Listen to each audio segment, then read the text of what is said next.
Welcome to Executive Lessons in Love. This is a space where we explore how the way we build, decide, and lead professionally often mirrors how we approach love without forcing the conversation or blurring the lines. In today's episode, I sit down with brand strategist Jae Nicole, known as the dopest brand coach, for a conversation about branding, not as visuals or strategy, but as alignment. You'll hear her talk about purpose, capacity, consistency, and what happens when visibility comes before something is fully defined. As you listen, I want you to pay attention to the decisions she describes, the pauses, the no's, the moments of restraint, because the way we handle growth, attention, and evolution in business often reveals how we do the same in our personal lives. This isn't about doing more, it's about doing what fits.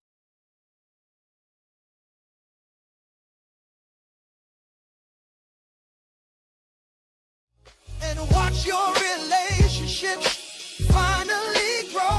You've been the expert all along, just needed someone to show you where you belong. Executive lessons, lessons in love. Welcome back to Executive Lessons in Love. And tonight we have the beautiful Miss Jae Nicole. Jae, I am so happy to have you here with us. Yes, I'm excited to be here. Thank you for the invite, of course. Looking forward to our chat. I've actually been looking forward to this because you help people get clear about how they show up and not just what they do. And clarity is something people feel before they can actually explain it.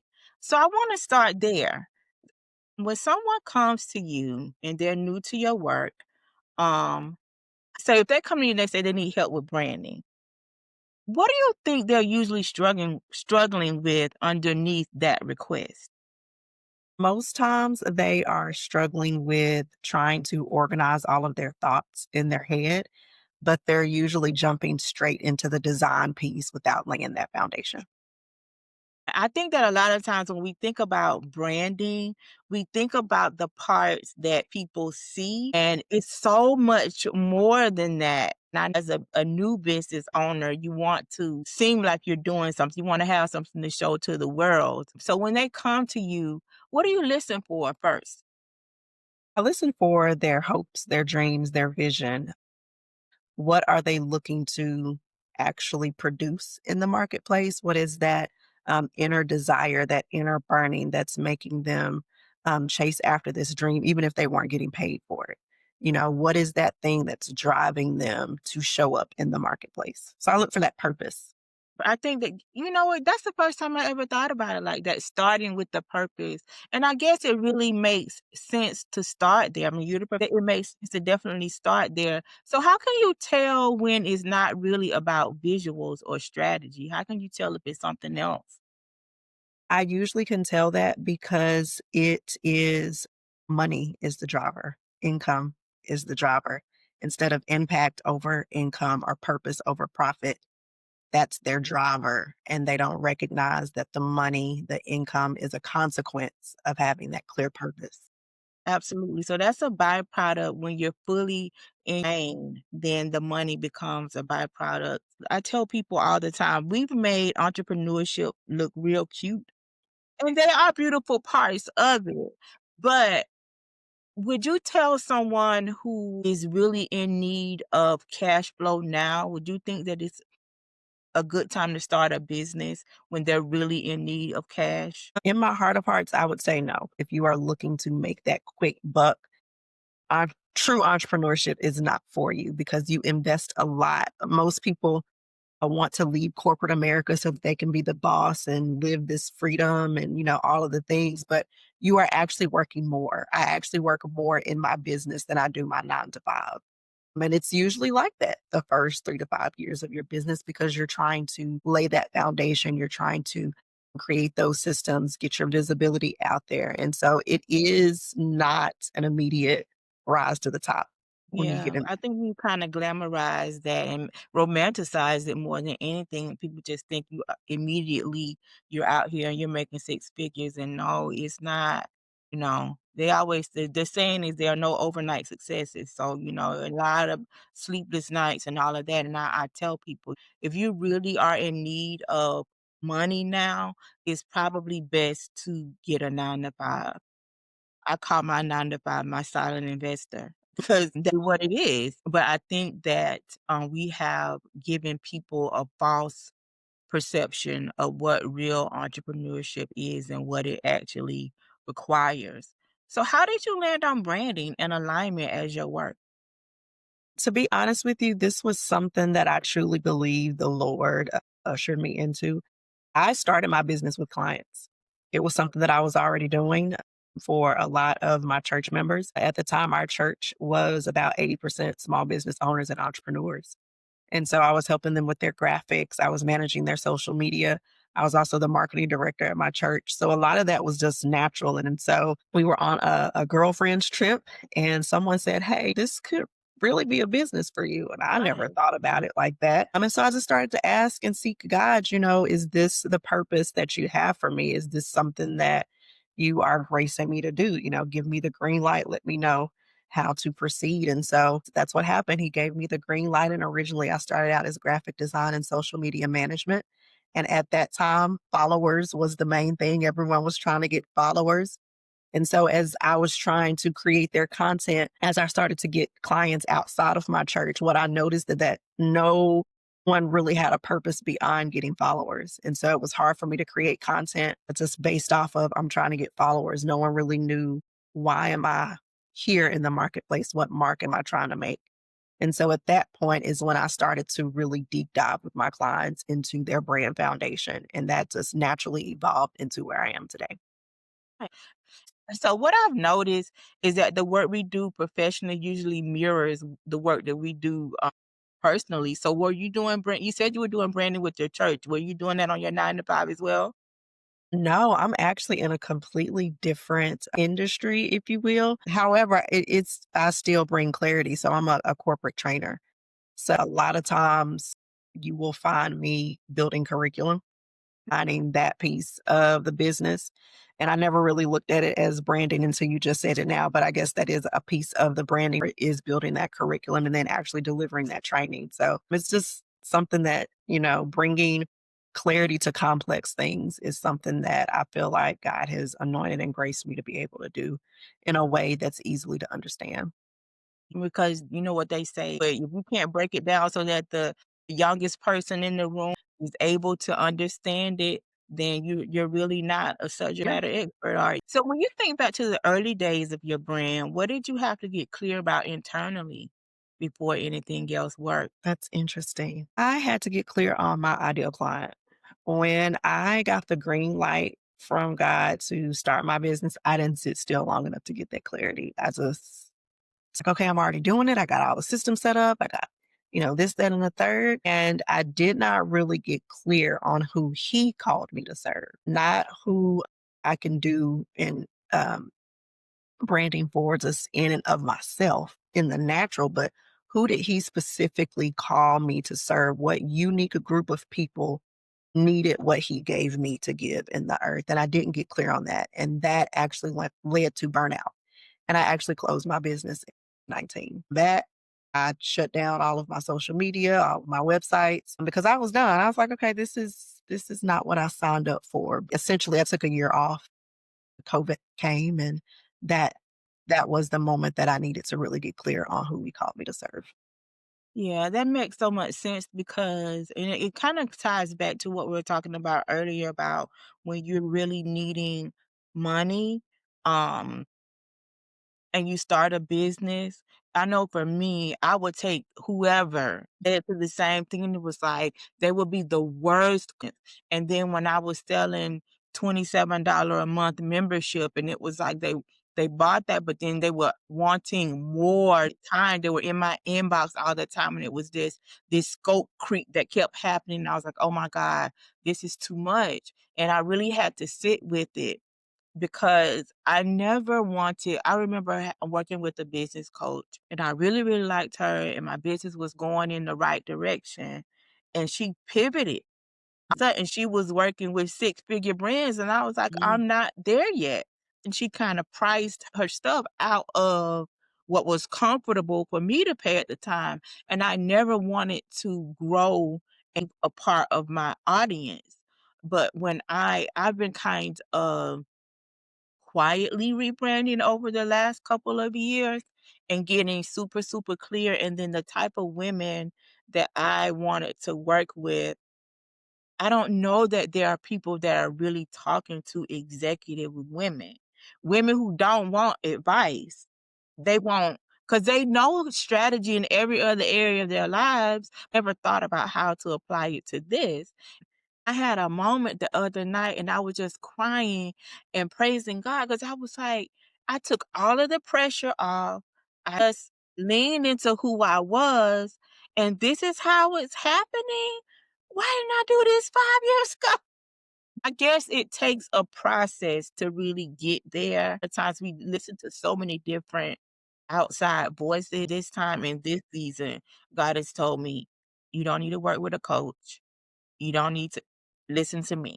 And it's just been amazing. Mhm. And another thing that I knew that I've done so much groundwork that, you know, I could sign on with the coach and then things take off for me and then they would want to take the credit for it before they came. And so this has been the most ease that I've had since I started. And it's just been something just so beautiful. And I don't even know what's to come out. You said that you had to get clear on the women, well, the people that you were supposed to serve, because it's not just women that you work with, right? Did you have anything uncomfortable that you had to admit during that process? Yes, I did. And one of those things was after maybe the first year and a half, I took my eye off of what the original focus was and started to compare myself to others in my industry. So I was comparing my year one to someone who had been around for 3, 4 years. And one of the things that I really had to learn was that in entrepreneurship, like you said, a lot of times we're so rushed to get to the final product that we miss the beauty of the evolution process.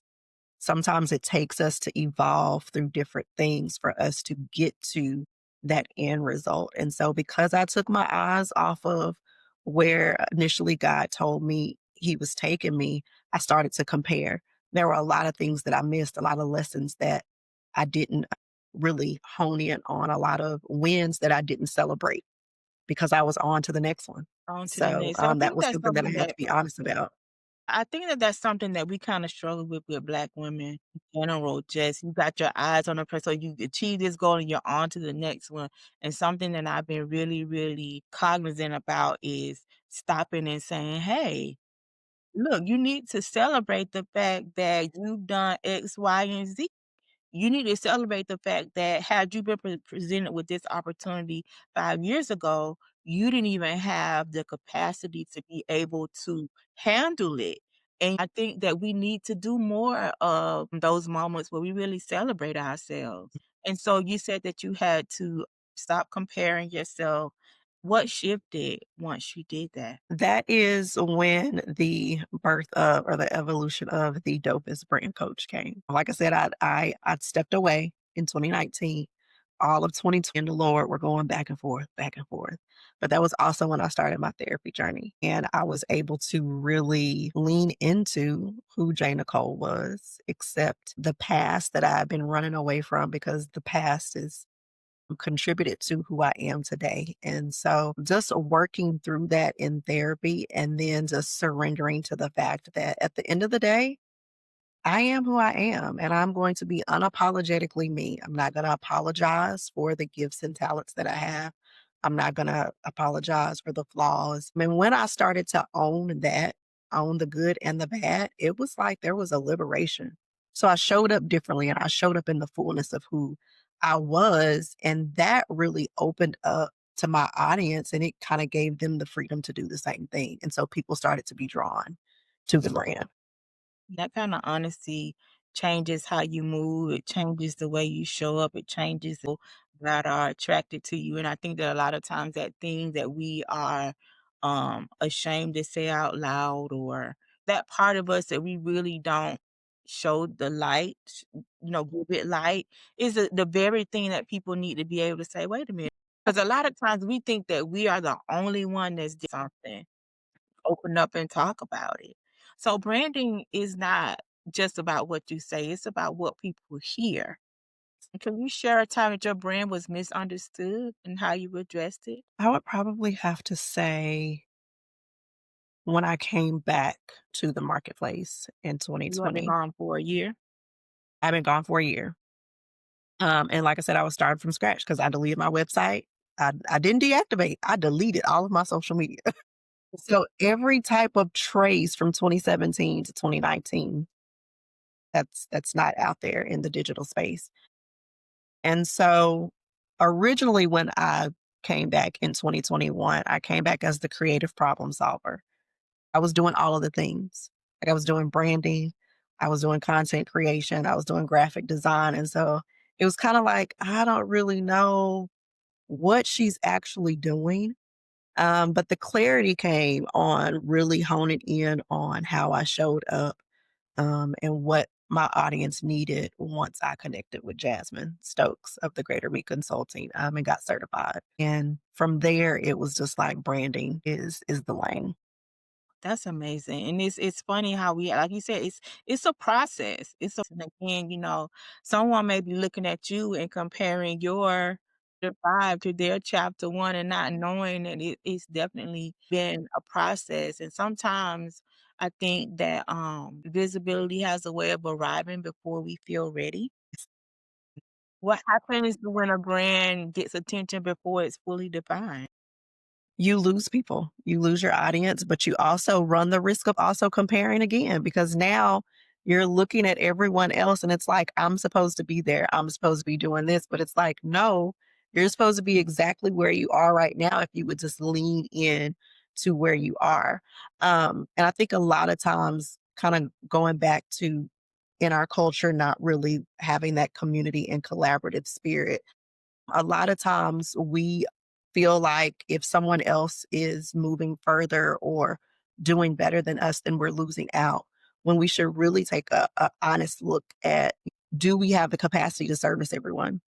We don't. And so that's why God gave similar visions to different people to accommodate the masses, right? And so I think we have to be honest about our capacity because when you aren't, that's when things start to fall through the cracks. That is when the mess ups happen.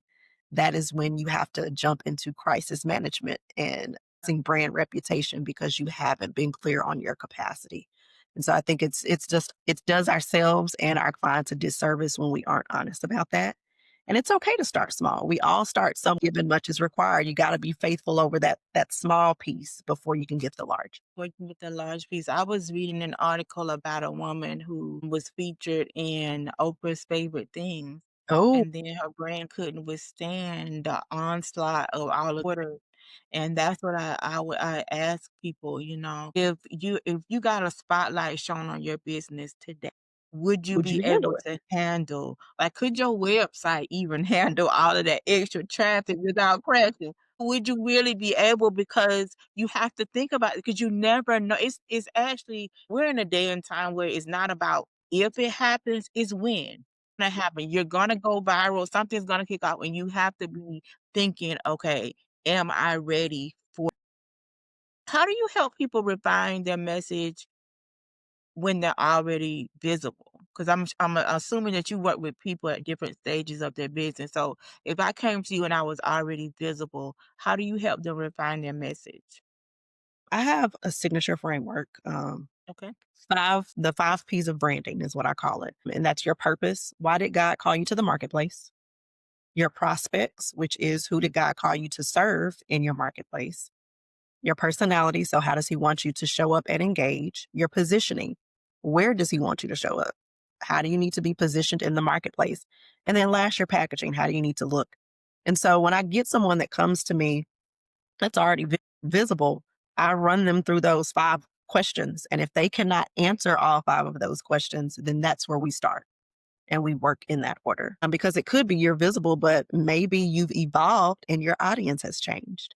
So now we need to look at that audience and get in their mind to think, okay, what language does this audience use? Where does this audience show up? How do they show up? What are their blind spots? What are their mindset barriers? What are their unspoken needs? When you get clear on that, then you can cohesively change your messaging, your packaging, your positioning to accommodate and attract that audience. So it's just a matter of understanding those 5 questions and looking to see where they need clarity the most on those 5. That makes sense. I was talking to a friend of mine last week and I was telling her I get happy when I go on Instagram and I've lost some followers. And I used to get upset about that.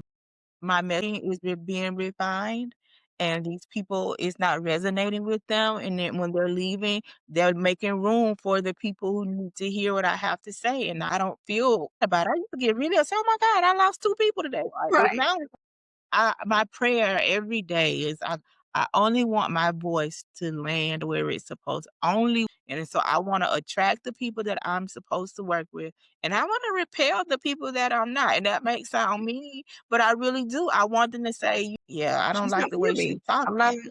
right. Yeah, and so that's gonna save both of us some heartache when we realize that.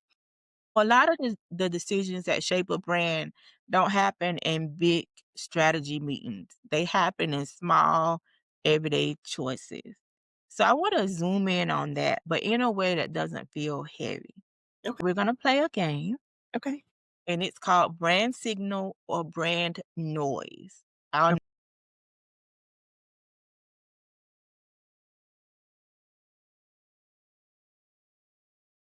Okay. name a few things, and you tell me if it's a brand signal or it's brand noise. So I just want you to go with your first instinct.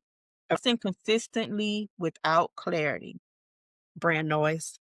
rebranding every season, Brand noise. chasing trends that don't fit, Definitely brand noise. oversharing to feel relatable, I'm gonna say brand noise because you're oversharing.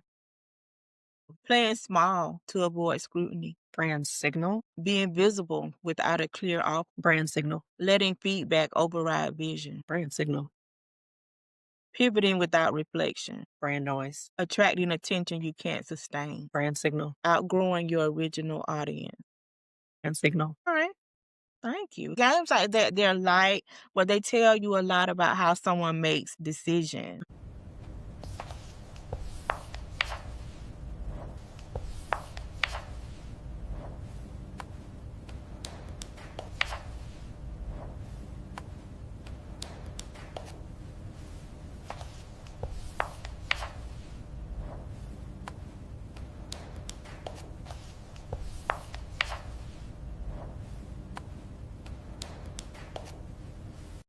So listening to you, I hear that you have a strong sense of intention. You well, you're all about clarity, so yeah, it's definitely important. Strong brands aren't built by saying yes to everything. Can you tell me about a time you said no to an opportunity because it didn't align? Yes. I have said no to a couple of clients, potential clients, just because either their request didn't align with where I was, or one in particular, I had the opportunity to work with a national recording artist in exchange for an opportunity that was unpaid. So, because I know who I am, the worth and value that I bring, and this is not to be cocky or anything, but I didn't get the name the dopest brand coach, just of opportunity. And so I decided to decline that offer, even though that was may have been an opportunity for visibility for various reasons, right? Not just because it wasn't unpaid, but would I have been able to sustain that type of visibility? Because as of right now, I'm just a one woman show, just looking at that particular opportunity, I didn't really feel like it was an opportunity that was aligned with where God was taking me. And then you may have then, you don't want to attract more people that were gonna give you opportunities. Right. Well, you need to get a return on your investment. What I found is that the people who have the most notoriety, the most followers, those are the ones that do not want to pay.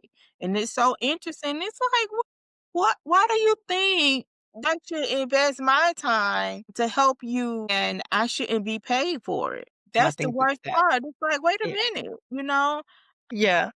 the math ain't math, sweetheart, Out of order. Out of Yes, out of order. How do you help people recognize when something dilutes their brand? of a way of really just, I don't want to say play the what if games, but just paint a picture of what that is leading to. Or my clients allow me the opportunity to go deep when I need to. I mean, they do allow me that opportunity to be relatable. And I just flat out ask them, what does it look like for you? Knowing that this is your purpose, this is your target audience, this is the message that you are trying to convey, but this is the results that you're getting. What was your thought process behind posting that? What was your thought process behind launching this? What was your thought process behind partnering or collaborating? And one thing that I really hone in with my clients when we start from the bottom up is your brand purpose, right? So it answers the question, why did God call me to the marketplace? What is your purpose? What is your mission? What's your vision? Every decision that you make in your business should direct you back to that mission, should direct you back to that purpose. And so I basically asked them, did that decision, did that post, did that collaboration, did that launch bring you closer to your mission? And if the answer is no, then we look at how we can course correct. Yeah, get back in line. I know that I'm really new to using Facebook for business, my personal Facebook page. I always kind of kept them separate. And so sometimes I want to say something and I'm like, okay. My lady might be looking at me today and like, wait a minute. And it's so odd because I was doing my devotional last week and I was saying, Lord, I feel like there are women that are watching me and they wanna work with me, but then they are, I wouldn't say afraid, but kinda hesitant because Mhm. they're like they don't wanna be a case study. They don't wanna be a testimonial.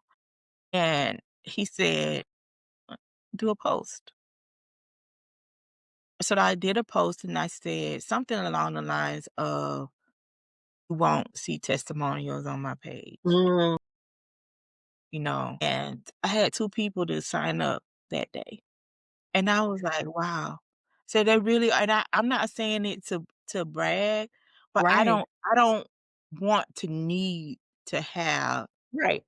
"Hey, I work with this woman and now she's engaged." I don't want to have to do that. I never had, and it's just I'm like, "You know what, Your Lord, if I do messaging for is this." on point.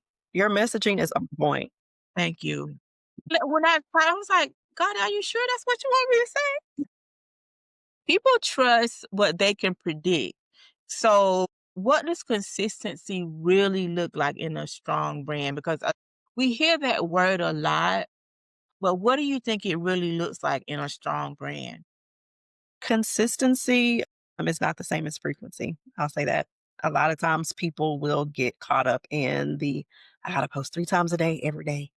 I gotta do this, I gotta do that, I gotta do this, I gotta do that. And my first 2 years, yeah, I was posting 3 times a day, every day, which is another thing that contributed to burnout.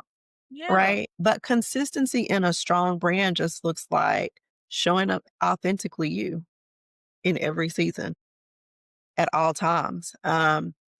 We know the ebbs and flows of entrepreneurship, right? There are seasons where God has said, hey, I don't want you to focus on nothing, but watching. I want you to be observant. Uh, I want you to sit still. And I'll be honest, there was a season where he told me to sit still and I tried to create my way out of it. Like, I don't know what you mean by sit still. I don't know how to sit still. And so just in showing up authentically as me and being honest with my audience, they understood. So when you're consistent, you can take a 6-month hiatus and then come back and don't really go through a launch plan. You could just come back with a new product and sell out. Just like So what I'm hearing is that consistency doesn't mean, like you said, posting 3 times a day. Consistency could mean I'm gonna post every Monday, mhm, and and my yeah, people know to look for me on Mondays. yeah. But, it took me so long because 'cause I'm thinking, all the gurus are telling you need to post 3 Mhm. times a day. All the gurus are saying you need to be on all of the platforms, and I'm like, "Listen, I'm not gonna be dancing. I don't think TikTok is for me. I think that's a younger audience." So, I've broken the cardinal rule. So I guess that what I'm hearing is that every person has to figure out what consistency means for them. Yeah, you have to. Otherwise, you are like you said, you were talking about dancing as far as TikTok, but just dancing, period. Trying to do all of the things, like trying to be on all of the platforms at one time, trying to post 3 and 4 times. That it will have you feeling like a puppet. No, do Mhm. what works for you. And right now in this season, email showing up in my email authentically is working for me. And so I don't post as much as I used to on social media because I'm cultivating my email marketing. So That's that's you know, working. that's yours, it belongs to you.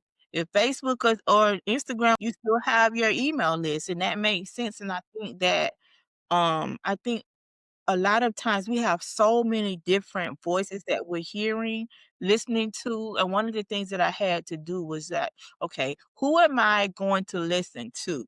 And I'll just zone out the rest of the people, but right now in this season, it's just me and God and this because you'll go crazy listening to the new things that are coming out. This is what you have to do, and this is what and it's like, you know what? No, this is going crazy. It's too much. What breaks trust faster? Inconsistency or misrepresentation? I would say misrepresentation because, as far as I'm concerned, if your representative showed up, then I don't really know you. You can bounce back from inconsistency by being intentional and being consistent. But the misrepresentation, if you're not honest about who you are and what it is you do, then it's hard to. Private, because like growth is natural, but confusion usually isn't. Mhm. How do you guide brands through evolution without losing trust? How do I guide brands through evolution without losing trust? I really think it's just keeping their purpose at the front end. I'm a faith based too. Like my clients know one thing about Jae Nicole, we're gonna pray, we're gonna get clarity. Okay. And just keeping their purpose in the forefront and bringing every decision, bringing every strategy back to that purpose. But not only that, I always tell them in the beginning, branding is not a destination, it's a journey. And that's something that is not textbook. It's not something that I heard, it's something that I've lived. When you see me, you are looking at a brand evolution. My entire brand story is just that. And so I let them know coming in, take those moments, celebrate those small wins, take those lessons as you evolve into what this is you want to be or where God is leading you. It's not going to happen overnight, but as long as you have me as your coach, if you trust me to walk you through and navigate these waters with you, you're going to arrive there. We've just got to be strategic and very intentional about it. And so that's why I have my signature framework. Everything hinges off the purpose. And so I'm Mhm. gonna always bring it back to the purpose. As long as I do that and not sway away from that, I believe that's how I'm able to continue to keep the trust with my clients. Mhm. And I'm like, Yeah, because yeah, that evolution part, I don't think that we talk about that enough, about that yeah. growing space where Yeah. you gotta say, okay, what do you think needs to be communicated when someone enters a new season? As far as For as far as your brand, like for me, for instance, like I said, I've been quietly rebranding. I haven't made an announcement, but I think that the room is kind of shifting without me making an announcement. Do you Mhm. think it's always necessary to communicate that when you enter in a new system or just let the room adjust? I believe, especially for us as believers, I think it's based on what God says. And sometimes he, like you said, he'll shift the room. He will make sure. My coach said this the other week. He will put you in rooms where you're well received, and there's no reason to communicate that because as he's elevated you, they're already ready to receive you. Right. The people that are supposed to Mhm. recognize our voices will recognize our They voices. will. They And will. that's definitely the beautiful thing when you're walking with God. Yep. Yep. What does long-term brand integrity require that short-term visibility doesn't? Long-term brand integrity require that short-term visibility does not. I would say long-term brand integrity requires that you be okay with doing things alone. As the older people say, I go if I have to go by myself. Mhm, Like you said, because as you elevate, the air gets thinner and thinner. mhm. Like you said, you can't take everyone with you. And sometimes that will require for either one, them to naturally fall off, or for there to be some type of tension so that you can create that distance. Because otherwise, there could be a part of them that is not integral. And so, if it's attached to you and you're trying to elevate, that's going to be a reflection of you as well. And so, if you want to keep the integrity that you built, it is going to require you to walk certain paths and navigate certain paths alone.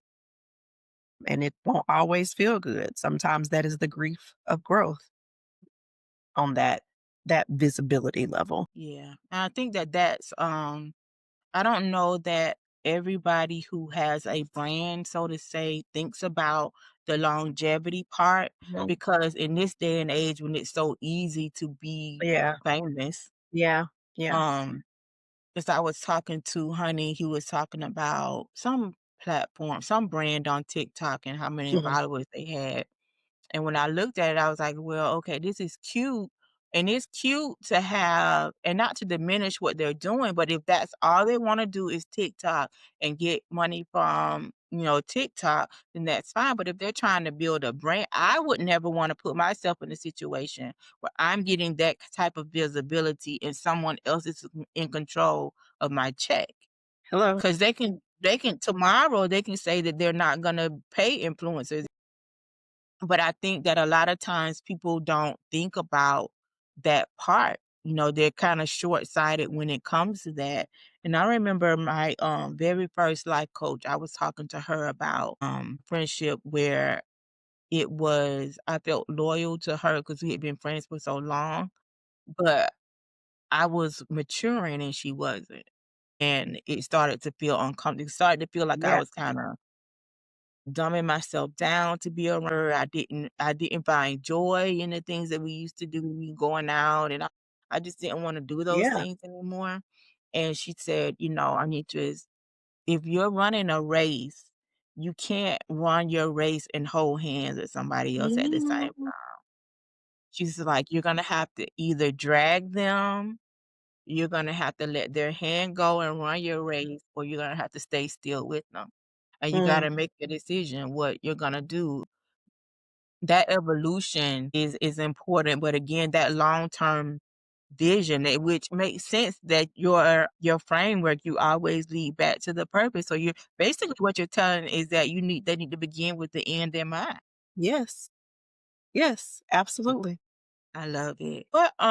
What anchors your decisions when attention pulls in different directions? I think I already know the answer. Imma always bring it back to the Lord. I knew.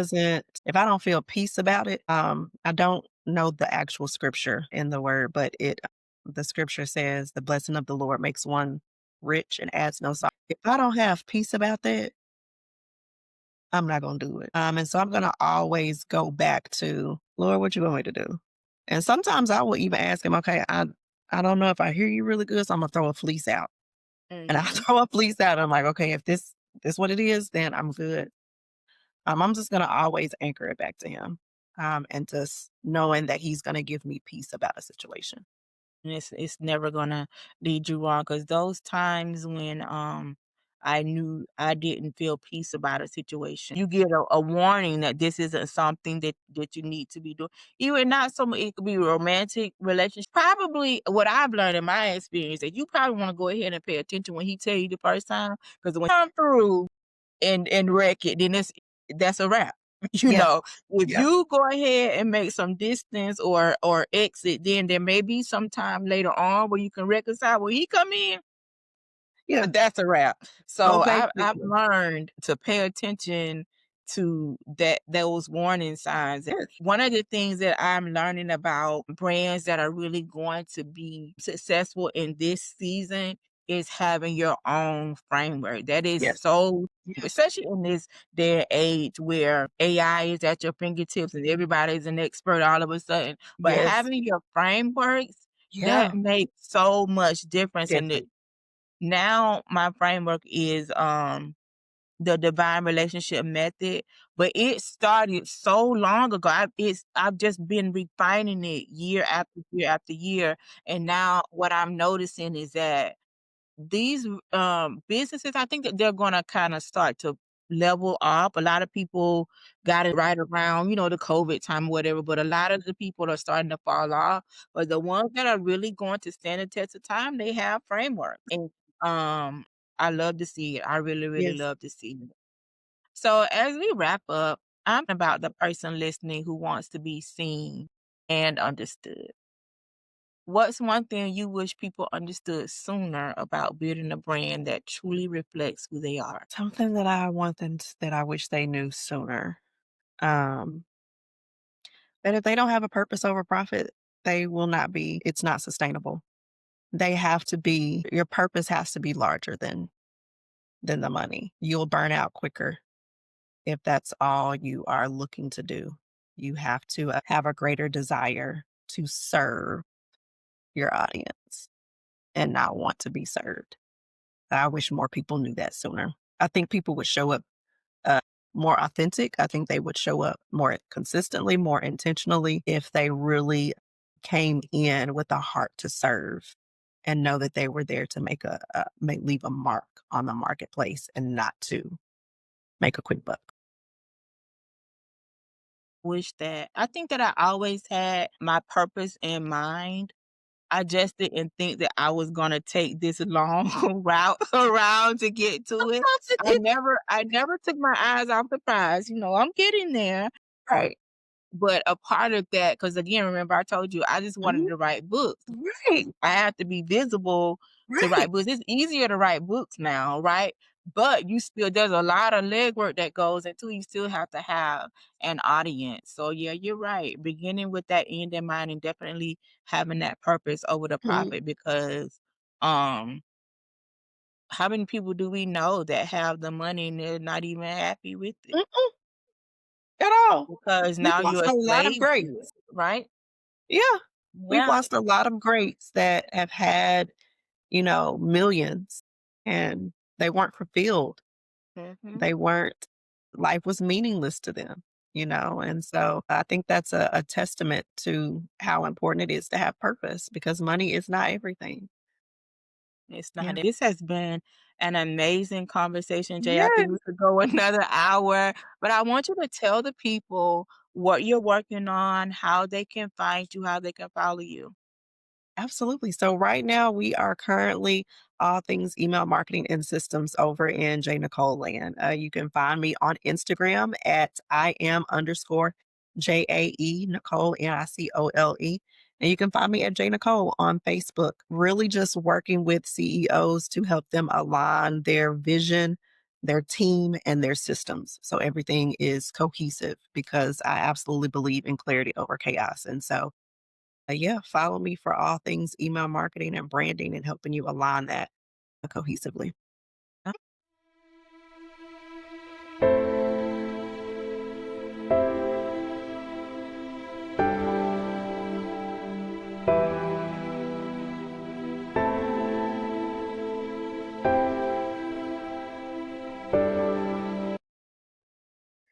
What stayed with me after this conversation was how often visibility shows up before the structure is ready. In business, Attention can arrive before the foundation is strong enough to hold it. And in love, the same thing happens. Openness can be mistaken for readiness. Availability can be confused with stability. But anything exposed too early carries weight it wasn't designed to bear. Sometimes slowing down isn't hesitation, it's reinforcement. Another truth that surfaced was the role capacity plays in what lasts. Wanting something doesn't mean the structure exists to sustain it. Desire doesn't automatically create room. In business, ignoring capacity causes collapse. In love, it shows up as exhaustion and resentment. Capacity asks quieter questions. Can I hold this without losing myself? Do I have time for repair, not just connection? Is there space for growth once the excitement settles? Love doesn't just need feeling, it needs support. Underneath everything was integrity, not the kind that performs well, but the kind that holds weight consistently. Integrity is choosing alignment over urgency. It's letting your pace match what you can actually maintain. It's resisting the urge to build faster than you can support. In business, integrity protects what you've built. In love, it creates safety. And safety is what allows something real to stay standing. The way we build always reveals what we trust. It shows us where we rush, where we reinforce, where we cut corners, and where we choose care. And often, the principles that sustain our work are quietly teaching us how to love. Next week, maturity becomes the metric, a conversation with Chloe Bond.